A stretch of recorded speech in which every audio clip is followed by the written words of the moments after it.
अस्सलामु अलैकुम वरहमतुल्लाहि वबरकातुह। अल्हम्दुलिल्लाह वस्सलातु वस्सलामु अला रसूलिल्लाह। अहलन बिकुम फिल माहद इस्लामी अस्सलफ़ी ग़रब विलायत उत्तर प्रदेश अल हिंद उस्सिसा आम 1982 वहुवा यंशुरुल किताब वस्सुन्ना तक़रीबन मिन 40 सना फ़ी काफ़ती अनहाई हाज़िहिल विलाया।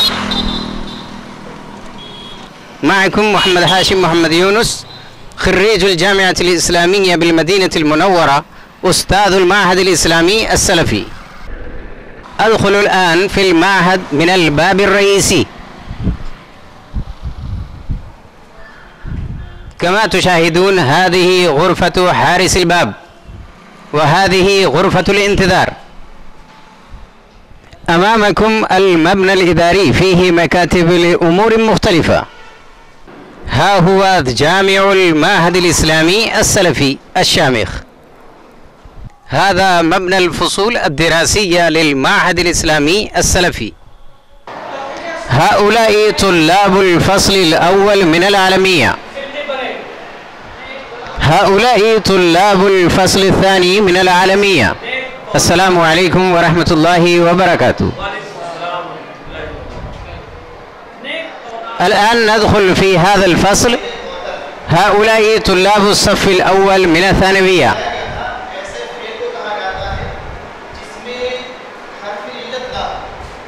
تعالوا مع حلقات تحفيظ القرآن الكريم للمعهد الإسلامي السلفي.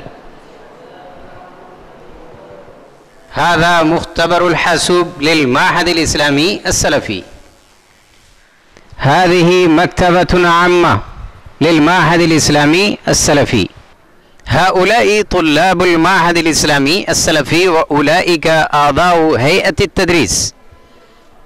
هذا سكن لطلاب الدراسات الإسلامية. هذا سكن لطلاب تحفيظ القرآن الكريم. هذه غرفة سكنية. هذا السكن لأعضاء هيئة التدريس. هذا السكن لأعضاء هيئة التدريس مع العائلات. هذا مبنى آخر لأعضاء هيئة التدريس مع العائلات. هذا مطعم للمعهد وبعد ذلك مطبخ. هذا المستشفى الخيري لطلاب المعهد الإسلامي السلفي ولأعضاء هيئة التدريس. هذا مكتب الاستقبال والصيدلية وكذلك غرفة الطبيب. هذه الغرفة لأعضاء هيئة التدريس. هذا مكتب العميد. السلام عليكم ورحمة الله وبركاته. وعليكم السلام ورحمة الله وبركاته.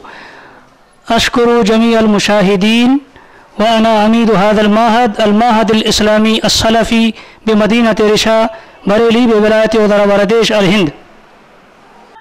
وهذا فناء واسع للمعهد الإسلامي السلفي.